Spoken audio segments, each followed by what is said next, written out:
Hello everyone.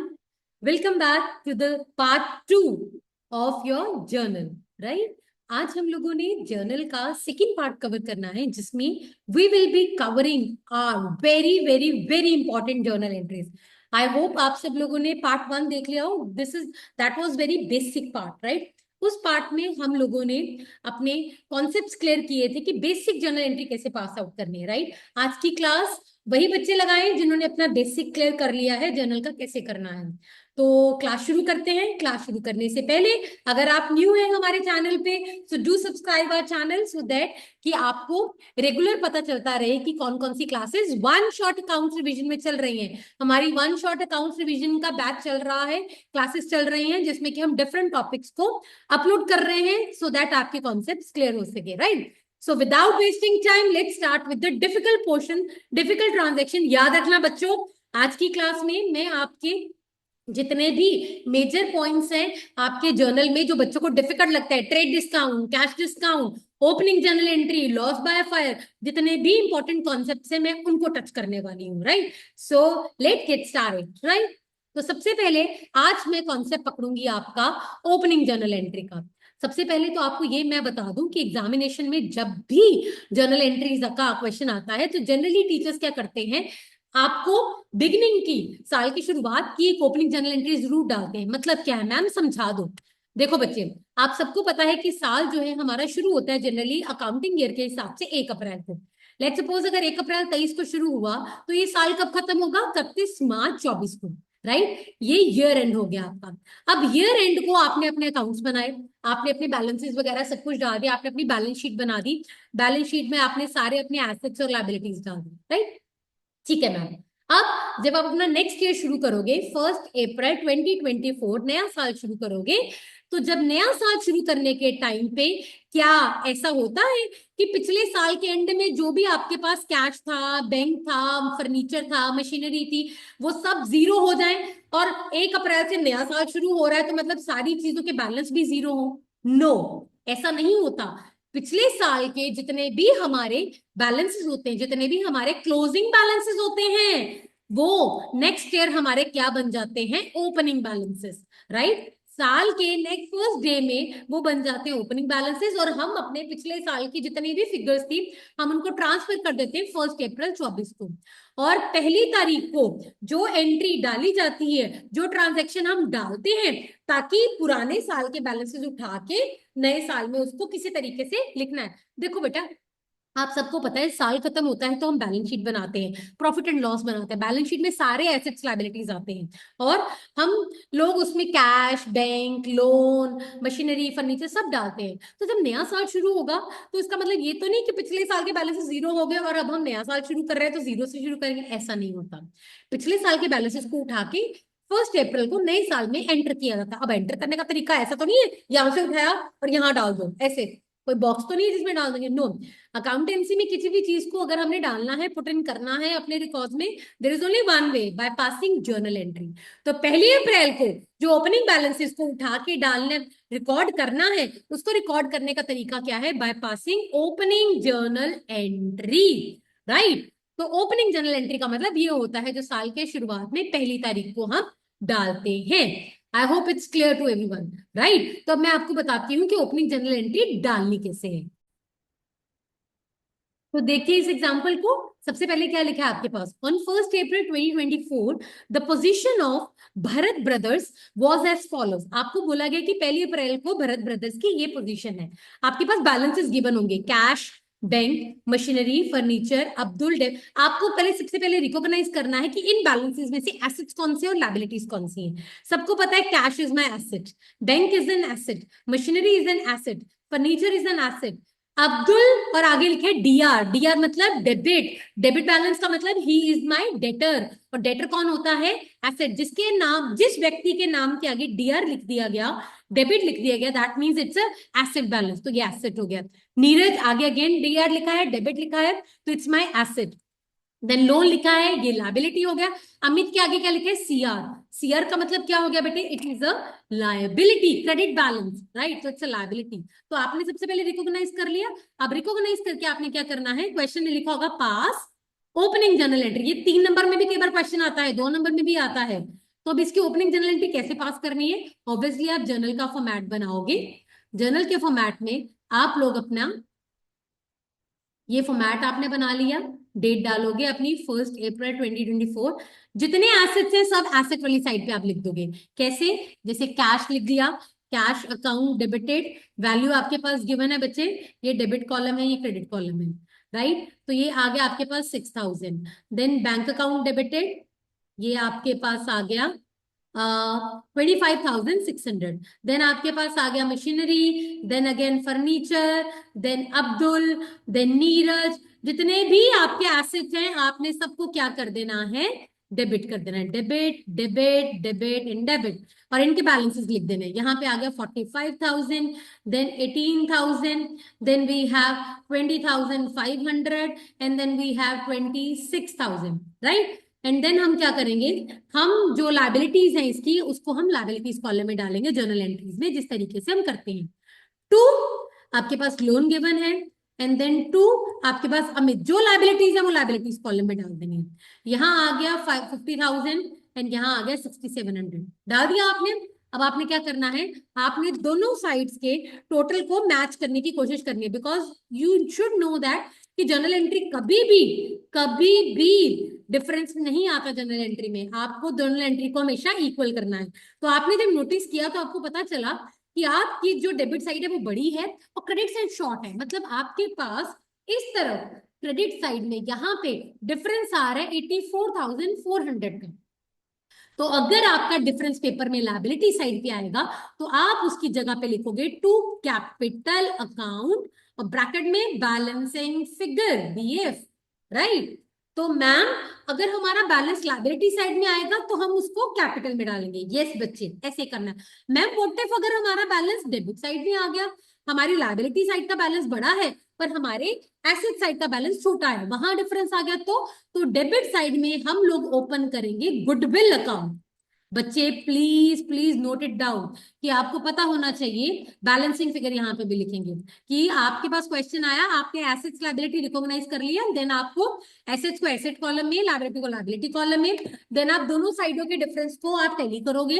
तो अगर आपकी जिस साइड में शॉर्टर आएगा आप उधर एक नया अकाउंट ओपन करोगे। एसेट साइड आया तो गुडविल, लायबिलिटी साइड आया तो capital. So this is the concept of opening journal entry. अगर कोई डाउट होगा, कोई क्वेश्चन नहीं निकलेगा तो कमेंट बॉक्स में डाल देना, मैं उसको क्लियर कर दूंगी, राइट? सो आज मैं डिस्कस करने लगी हूँ नेक्स्ट जो डिफिकल्ट टॉपिक है जर्नल में, that is related to the discount, right? Discount obviously पहले आपने अपने बिगनिंग टर्मिनोलॉजी में किया होगा, पर मैं शॉर्टर में वन शॉट में आपको बता देती हूँ। डिस्काउंट दो तरीके का, एक होता है कैश डिस्काउंट और एक होता है trade discount, right? Always remember, अभी डिटेल में नहीं बता रही, सीधा इसको बता रही हूँ। जो ट्रेड डिस्काउंट होता है वो बुक्स में कभी भी शो नहीं होता बेटे। वो हमेशा क्या होता है, आपके होलसेल में जब आप लमसम ज्यादा फिगर में आप सामान खरीदते हो किसी को या बेचते हो तब ट्रेड डिस्काउंट लगता है, और कैश डिस्काउंट लगता है अर्ली पेमेंट्स करने पे, राइट? अगर आप कोई पेमेंट अर्ली कर रहे हो, फॉर एग्जांपल मैंने बोला कि मैं आपको इसी टाइम 60% पे कर दूंगा, या मैं आपको इतने देर में इतना परसेंट कैश बैंक में पे कर दूंगा, तो आपको ये समझना है ट्रेड डिस्काउंट जो लगाया जाता है वो बुक्स में कभी भी नहीं दिखता। इसका मतलब मैम जो बुक्स में डिस्काउंट रिसीव्ड आता है या जो डिस्काउंट अलाउड आता है वो कौन सा होता है? वो होता है बच्चे कैश डिस्काउंट। हमारी बुक्स में अगर डिस्काउंट अकाउंट ओपन होता है तो वो कौन सा होता है? वो कैश डिस्काउंट होता है जो दिखता है। आप जाओ जरा कभी रेस्टोरेंट वगैरह में जाओ, आपका जो बिल आता है अगर आपको उसमें डिस्काउंट मिलता है तो दिखता है कि नहीं दिखता? Less 10% discount. कभी आप शोरूम में गए हो, मॉल गए हो, तो वहां पे अगर डिस्काउंट लगा होता है 50% 60%, तो आपका बिल जो आता है बिल के ऊपर लगा होता है लेस 20% 30% 40% वॉट एवर। जो डिस्काउंट बिल में नजर आता है वो डिस्काउंट होता है कैश डिस्काउंट, राइट? वो डिस्काउंट होता है इमीडिएट पेमेंट करने के ऊपर आपको जो मिलता है, इमीडिएट पेमेंट करने के टाइम पे जो मिलता है वो होता है कैश डिस्काउंट। अगेन कोई अगर आपको लगे तो मुझे आप क्वेरी अपनी डाल सकते हैं। याद रखना बेटे, कैश डिस्काउंट बुक्स में हमेशा नजर आता है, ट्रेड डिस्काउंट बुक्स में नहीं नजर आता। इसका मतलब आपकी ट्रांजैक्शन में जब भी ट्रेड डिस्काउंट आएगा तो आपको कैलकुलेट करके अलग से फिगर लिखनी। कैसे मैम? ये तो समझ ही नहीं लगता हमें, मैं आपको सिखाने लगी हूँ कैसे करना है, right? Look at that. Let's suppose आपको क्वेश्चन में लिखा है purchase goods from Mohit ₹10,000, right, ये लिखा है आपके पास। और आगे लिखा है less 10% trade discount.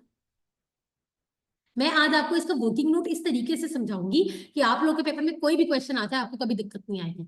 Less 10% trade discount and 2% cash discount, right. And then आपको लिखा है आगे 60% of payment made through cash. This is your question, और जनरली टीचर्स यही डालते हैं पेपर में, राइट, इसी तरीके का क्वेश्चन। नाउ प्लीज अंडरस्टैंड, पहले तो आपको इसकी एंट्री पता होनी चाहिए कि मतलब क्या है। देखो बच्चे, आपने गुड्स खरीदे मोहित से, राइट। अब आपको पता है इसकी एंट्री क्या होगी, इसकी एंट्री होगी purchases account debited, right. To, ma'am अगर उधार पे है तो मोहित आएगा, अगर कैश पे है तो कैश आएगा। पर इस क्वेश्चन में लिखा है 60% पेमेंट की है कैश पे, तो इसका मतलब 40% पेमेंट नहीं की तो वो उधार पे होगी। तो इसका मतलब यहाँ पे मोहित भी खुलेगा जो उधार पे है, और अगर मैंने कैश पे पेमेंट करी है तो कैश अकाउंट भी खुलेगा। बट इसमें दोनों डिस्काउंट है, ट्रेड डिस्काउंट भी है और कैश डिस्काउंट भी है। मैम आपने अभी कहा ट्रेड डिस्काउंट बुक्स में नजर नहीं आता, तो ये तो दिखाना नहीं है, बट कैश डिस्काउंट है। और अब आप मुझे बताओ कि परचेज के केस में डिस्काउंट आपको मिलेगा कि आप दोगे? प्लीज मुझे बताओ। आपने किसी से सामान खरीदा, लेट्स सपोज मैंने किसी से सामान खरीदा 10,000 का, तो वो मुझे कह रहा है ये लो मैम आपको डिस्काउंट मैं दे देता हूँ 2%। अब आप मुझे बताओ 10,000 की चीज के बदले में अगर मुझे 9500 देना पड़ रहा है, तो 500 का मुझे फायदा हुआ कि नुकसान हुआ? फायदा। दैट मीन्स परचेज के टाइम पे आपको डिस्काउंट मिलता है, राइट। और सेल के टाइम पे डिस्काउंट आपको देना पड़ता है, ठीक है। इसका और एक तरीका बताती हूँ मैम, पेपर में अगर हम भूल जाएं किस तरफ डालना है तो सीधी बात, जिस तरफ कैश उस तरफ डिस्काउंट। अगर आपकी एंट्री में कैश क्रेडिट हो रहा है तो डिस्काउंट भी क्रेडिट होगा। सेम अगर आप सेल की एंट्री करो, सेल में कैश डेबिट होगा क्योंकि पैसे आएंगे, तो डिस्काउंट भी डेबिट होगा। ये इजियर तरीका है और समझने का। बे पर आपको लॉजिक भी बता दिया कि आपने डिस्काउंट रिसीव किया है तो वो क्रेडिट हो रहा है। तो ये 3-4 कॉन्सेप्ट खुल गए। मैम डिस्काउंट आपने कहा था खुलता नहीं है, नो बेटे, कैश डिस्काउंट खुलेगा, तो ये वो है। अब मैम इसकी वैल्यूज बता दो, वो कैसे निकालनी है। लुक एट दैट, गुड्स कितने के खरीदे मोहित से? 10,000 के, तो वर्किंग नोट बनाना, 10,000 के गुड्स खरीदे, राइट। ट्रेड डिस्काउंट 10%, तो सबसे पहले आप अपने गुड्स की कॉस्ट में से क्या माइनस करोगे? ट्रेड डिस्काउंट माइनस करोगे। कितना? 10%, राइट। 10% अगर आप बनाते हो 10,000 का, तो वो कितना बनता है? 1,000। तो ये ट्रेड डिस्काउंट माइनस करने के बाद जो value I, this is your purchase value, this is your purchase value. तुमने 10,000 के गुड्स नहीं खरीदे, 9,000 के खरीदे। क्यों? क्योंकि 1,000 रुपया ट्रेड डिस्काउंट लग गया है। ट्रेड डिस्काउंट किताबों में नजर नहीं आता, वो कभी भी हम शो नहीं करते हैं। कैश डिस्काउंट दिखता है क्योंकि जितनी पेमेंट आप कैश पे करोगे उस पे लगेगा। मैं अभी वो भी क्लियर करती हूँ। तो 9,000 आपकी परचेज वैल्यू, राइट। अब आगे क्या लिखा है? 2% कैश डिस्काउंट। मैम अब 9,000 के ऊपर 2% लगा दें? No, absolutely no. याद रखना बेटे, कैश डिस्काउंट उसी वैल्यू के ऊपर लगेगा जो वैल्यू आपने इमीडिएटली पे कर दी है कैश या बैंक के फॉर्म में। मतलब इमीडिएट पेमेंट के ऊपर कैश डिस्काउंट लगता है। जो उधार वाली वैल्यू है, जो हमने अभी पे नहीं करा, वो उसके ऊपर कैश डिस्काउंट नहीं लगता। तो इसमें हमें करनी पड़ेगी bifurcation, right. Same scenario sales में भी होगा बच्चे, ठीक है।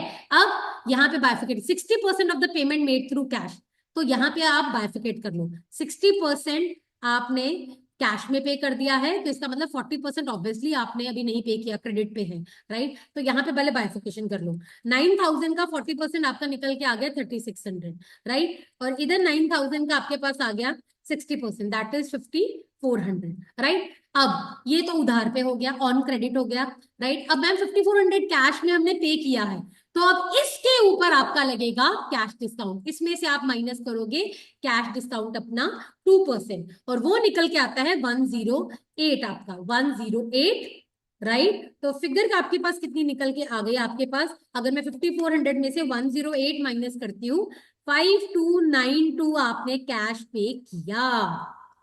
अगर आपने ये वर्किंग नोट बना लिया तो कभी गलती होगी नहीं, 100% गलती नहीं होगी।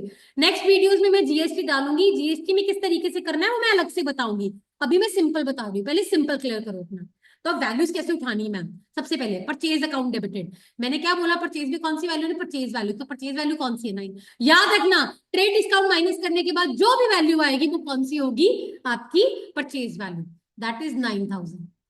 देन उधार पे कितना है? 3600, तो मोहित अंकल पे डाल दो। कैश आपने कितना पे किया? 5292। और डिस्काउंट कौन सा आना है? कैश डिस्काउंट आना है मैम, अभी बताया। ट्रेड तो कभी नहीं आता, क्योंकि ये देखो इसमें से माइनस कर दिया मैंने, ट्रेड तो शो किया है, तो वो कितना है? 108। एंट्री मैच आपकी। This is how it will be done, same in the way. Please अच्छे से देख लेना, दोबारा रिवाइंड करके देख लेना इसको, राइट? अब मैं आपको सेम केस कराऊंगी सेल्स के साथ, राइट? अगर आपके पास ये लिखा है गुड्स सोल्ड टू रोहित, अब इसमें रोहित ले लेते हैं, ₹20,000 at a profit of 20% less 10% trade discount, क्योंकि सेल्स में जनरली हमें प्रॉफिट आता है, तो मैं उसके साथ ही लेके चल रही हूं डिस्काउंट, एंड 5% कैश डिस्काउंट। ठीक है, अब इसमें कर देते हैं 70% ऑफ अमाउंट रिसीव्ड इमीडिएटली, क्योंकि सेल है तो आप पैसा रिसीव करोगे immediately through cash, right? So this is your case, right? अब क्या करना है हमें? पहले तो सबसे पहले हम एंट्री बनाएंगे। एंट्री बनाएंगे तो मैम हमें पता है सेल्स है तो सेल्स क्रेडिट होगी, ठीक है, क्योंकि सेल्स हुई है हमें। और हमें सारा पैसा आ गया है? नहीं आया, थोड़ा आया 70%, तो जितना आया है वो कैश में चला जाएगा, और जितना नहीं आया वो रोहित में चला जाएगा। अब मैंने क्या सिखाया था मैम? प्रॉफिट, याद रखना, जर्नल एंट्री में प्रॉफिट नहीं रिकॉर्ड होता, सेल्स के ऊपर प्रॉफिट जो होता है वो रिकॉर्ड नहीं होता है, राइट? डिस्काउंट दो है मैम, पता है, ट्रेड डिस्काउंट नहीं आना, कैश डिस्काउंट आना है, तो डिस्काउंट डेबिट हो गया। मैम कैसे? क्योंकि मैंने कस्टमर से पैसे ज्यादा लेने थे पर मैंने डिस्काउंट दे दिया तो मुझे नुकसान हो गया, डेबिट। तो अभी क्या सिखाया था? जिस तरफ कैश उस तरफ डिस्काउंट, सिंपल, क्लियर करने की जरूरत ही नहीं। तो अब बना लेते हैं इसका चार्ट। चार्ट बनाएंगे, सबसे पहले 20,000 आपने गुड्स बेचे, यस मैम कर दिया, प्लस अब 20% प्रॉफिट के ऊपर 20% प्रॉफिट। याद रखना सेल्स के केस में सबसे पहले प्रॉफिट ऐड होता है, राइट? तो अगर 20%, 20,000 का 20% निकालू तो that comes out to be 4,000। Value कितनी हो गई? 24,000। This is not a sale value, क्यों? क्योंकि अभी इसके ऊपर क्या लगना है? Trade discount. मैंने अभी क्या सिखाया था? ट्रेड डिस्काउंट माइनस करोगे तो उसके बाद आपके पास परचेज वैल्यू, यहाँ सेल वैल्यू आएगी। तो अब हम इसमें से माइनस करेंगे 10% ट्रेड डिस्काउंट, राइट? तो 24,000 का आप 10% जब निकालोगे 2400 आएगा, तो ये आप जब वैल्यू माइनस कर दोगे that comes out to be 21,600। This is your sale value. पहले प्रॉफिट ऐड, फिर trade discount minus, and then sale value. अब करो बाइफिकेट। कितना बाइफिकेट करना है मैम? सिखा दिया आपने, 70% अमाउंट रिसीव्ड इमीडिएटली, तो यहाँ पे 70% निकालो इसका, तो इसका 70% निकल के आता है आपके पास 15,120। This is the value, right? 70% अगर ये निकल के आया है तो आपका, अगर मैं बात करूं 21,600 में से 15,120 70% है, तो 6480 ऑन क्रेडिट हो गया। क्या किया मैंने? मैंने 21,600 में से आपका जो वैल्यू है कैश वाली, ये मैंने माइनस कर दी, तो आपके पास 6480 बच गया जो कि ऑन क्रेडिट है। अब इसका कुछ नहीं करना, इसमें से माइनस करूंगी मैं अपना 5% कैश डिस्काउंट। बड़ा सिंपल है बेटे, बहुत इजी कॉन्सेप्ट है। 5% अगर मैं लगाती हूँ वो 756 बनता है, और ये मैं माइनस कर देती हूँ 15,120 में से 14,364, that is your cash received actually में, ठीक है? सो this is the criteria, this is the way the chart will be made. Profit पहले ऐड होगा, फिर ट्रेड डिस्काउंट लगेगा, देन बाइफिकेशन। अब वैल्यूज डालो फटाफट से। सबसे पहले सेल्स में वैल्यू डालते हैं। सेल्स में कितनी डालनी है? Sale value 21,600, yes ma'am. Rohit में 6480, डिस्काउंट में 756, ये वाली जो आपका कैश डिस्काउंट है, एंड देन कैश कितना रिसीव हुआ? 14,364। सो सिंपल, अगर आप वर्किंग नोट बनाओ तो दैट्स व्हाई आई से कि this is very important, right? यही बच्चों को दिक्कत होती है। एक ओपनिंग जर्नल एंट्री हो गई, ट्रेड डिस्काउंट, कैश डिस्काउंट हो गया, राइट? और एक हमें दिक्कत आती है हमारे, अब जो नया पॉइंट है that is loss by fire, right? Loss by fire को भी मैं एक बार आपको बता देती हूँ कैसे लेना है। आपके कोई भी गुड्स को खराब हो गए हैं तो आपको पता है एंट्री क्या होगी? एंट्री हमारी होगी loss by fire account debited, क्योंकि नुकसान हो गया। नुकसान किसका? गुड्स का हुआ है, तो टू परचेजेस, राइट। परचेजेस अगर हम करते हैं, गुड्स खरीदते हैं, तो परचेजेस डेबिट होता है। पर वही अगर गुड्स मेरे खराब हो जाते हैं बिना सेल किए, मुझे कोई फायदा नहीं है, मेरे गुड्स खराब हो गए, तो परचेजेस क्रेडिट हो जाएंगी, राइट। तो ये एंट्री होती है। लेट्स सपोज 20,000 के गुड्स थे, तो वो मेरे खराब हो गए, तो मैंने एंट्री डाल दी, खत्म। पर अगर इसको कंटिन्यू कर दिया जाए और क्वेश्चन में आ जाए, insurance company admitted full claim. आपको पता है लोगों ने क्या किया होता है? इंश्योरेंस कंपनी से रजिस्टर करा के रखा होता है, इंश्योरेंस ली होती है। अगर आपके क्वेश्चन में लिखा है कि इंश्योरेंस कंपनी ने फुल क्लेम बोल दिया कि मैं एडमिट करूंगी, तो फिर आपको ये एंट्री तो करनी ही करनी है, पहली एंट्री। दूसरी एंट्री आपको करनी पड़ेगी ये, इंश्योरेंस कंपनी आप करोगे डेबिट, क्योंकि आप उसको बनाओगे, अपनी किताबों में क्रिएट करोगे as a debtor. Insurance company has become your debtor, क्योंकि आपने उनसे पैसे अब लेने हैं, यस। और टू करोगे लॉस बाय फायर, जो अकाउंट आपने पहले ओपन किया है, डेबिट किया है, अब उसे क्रॉस कैंसिल करोगे, और अमाउंट कितनी आएगी? 20,000। क्यों? क्योंकि फुल फुल क्लेम एडमिट हो गया है, तो हम ये कर देंगे यहाँ पे, insurance company debited to loss by fire. Ma'am अगर आगे लिखा हो insurance company has paid the amount, आपको पैसे रिसीव हो गए हैं, तो आप एंट्री क्या कर दोगे? पैसा आ गया किससे? बैंक में आया। ब्रीफ केस आपको हाथ में नहीं पकड़ाएंगे वो कि चलो बेटे ये लो अपना कैश ले लो, नो। आपके अकाउंट में पैसे आएंगे, bank account debited to insurance company. Insurance company अब कैंसिल हो जाएगा, क्योंकि अब हमें उनसे पैसे आ गए, पहले डेबिट किया, अब पैसे जब आ जाएंगे तो credit, full amount 20,000। This is a simple case. अगर पर अगर आपके क्वेश्चन में आपको ये बोल दिया जाए सेकंड केस में, insurance company admitted 60% of claim, इसका मतलब इंश्योरेंस कंपनी आपको सिर्फ कितना पैसा दे रही है? 60% का क्लेम दे रही है, राइट। तो सबसे पहले आप सेकंड पहली एंट्री तो यही करोगे, loss by fire to purchases, 20,000 के गुड्स खराब हो गए।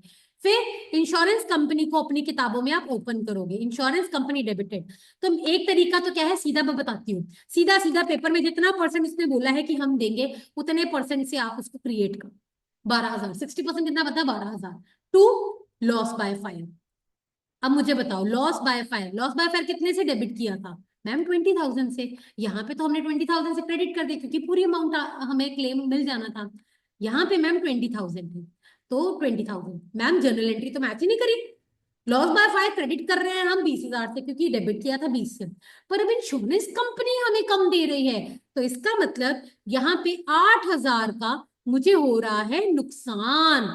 वैसे तो मुझे 20 का नुकसान हुआ था, बेटे मेरी बात सुनो।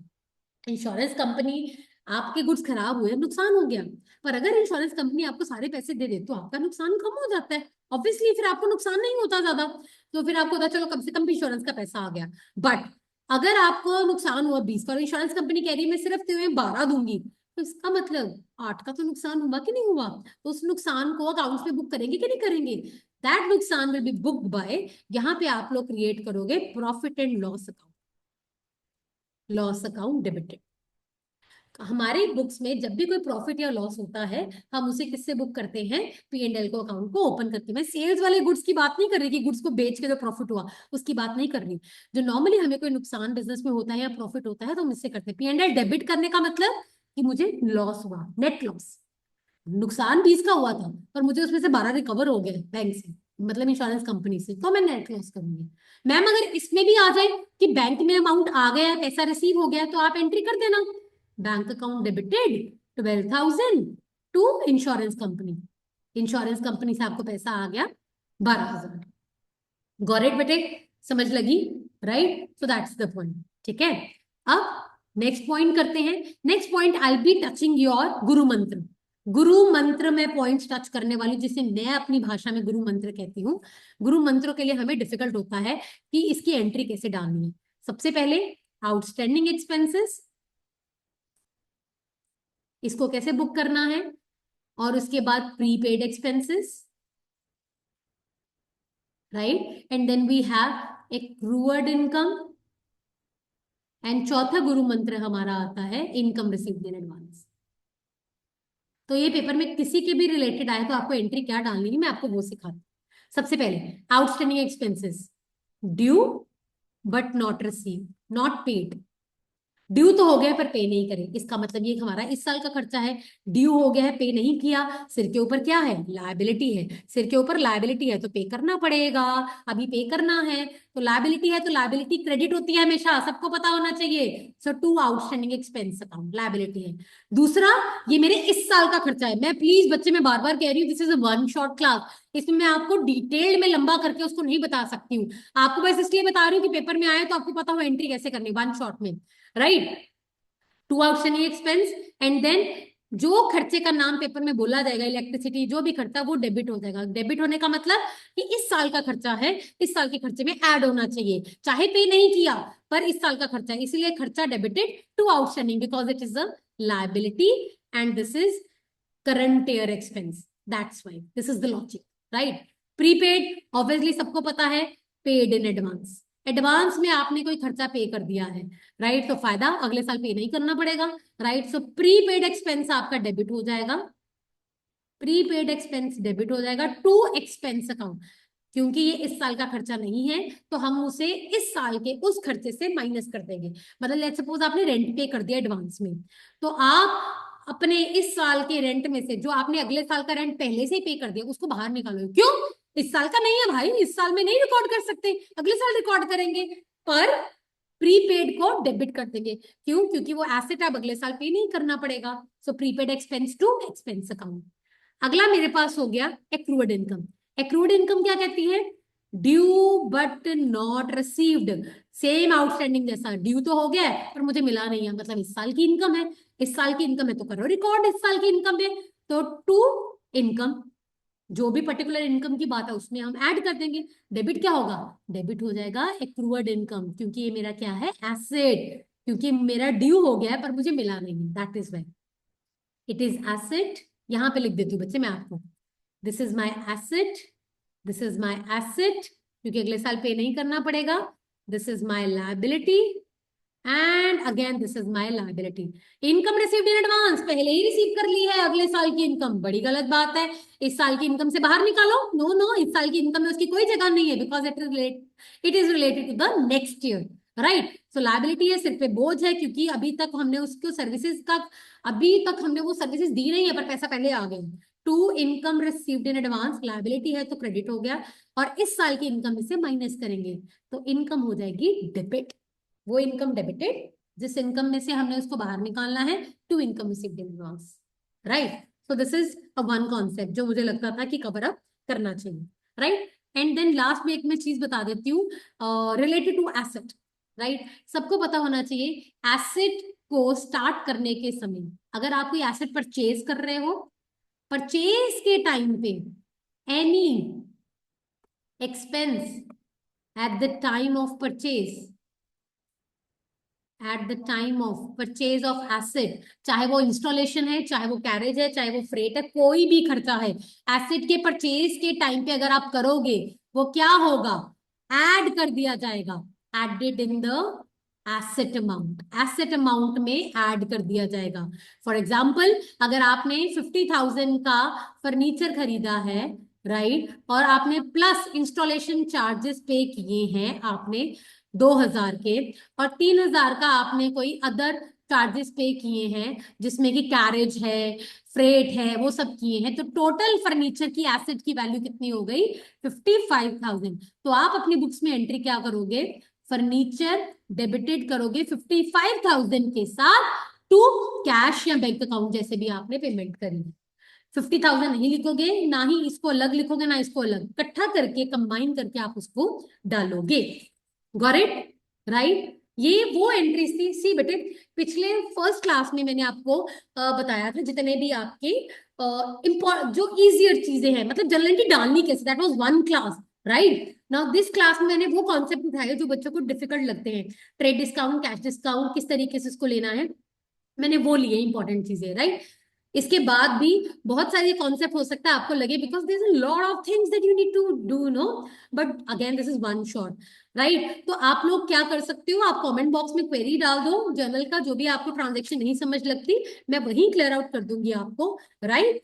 और अगर आपको लगता है इसमें नहीं हम पूछ सकते, the number is mention in the description box, आप वहां पे भी कॉन्टैक्ट कर सकते हो, you will get your answer very soon on that also, right. So till then spread this video everywhere so that your friends should come to know किस तरीके से हमने कैश डिस्काउंट डिस्काउंट को डील करना है। This is a very very very important that you should spread everywhere, ताकि उनको भी हेल्प हो और उनको भी क्लियर हो। Till then stay tuned, right. Next I will be taking up your GST classes, right. मैं जीएसटी का टॉपिक अपलोड करने वाली हूँ जिसमें मैं डिटेल में आपको बताने वाली हूँ। कोशिश मेरी यही रहेगी, चाहे वन शॉट है, कि मैं आपको जीएसटी को फटाफट से बता पाऊँ कि क्या चीजें हैं, किस तरीके से लेना है, बिकॉज जीएसटी समझोगे तो उसके बाद आप जर्नल कर पाओगे, क्योंकि आपके पेपर्स में जब क्वेश्चन आता है जर्नल का तो वो विद जीएसटी आता है, बिना जीएसटी के नहीं आता। तो जीएसटी तो करना पड़ेगा, जीएसटी के साथ एंट्रीज कैसे डालनी है, नेक्स्ट हमारी क्लासेस उसके ऊपर रहेंगी, right. Till then stay tuned, God bless you, thank you so much.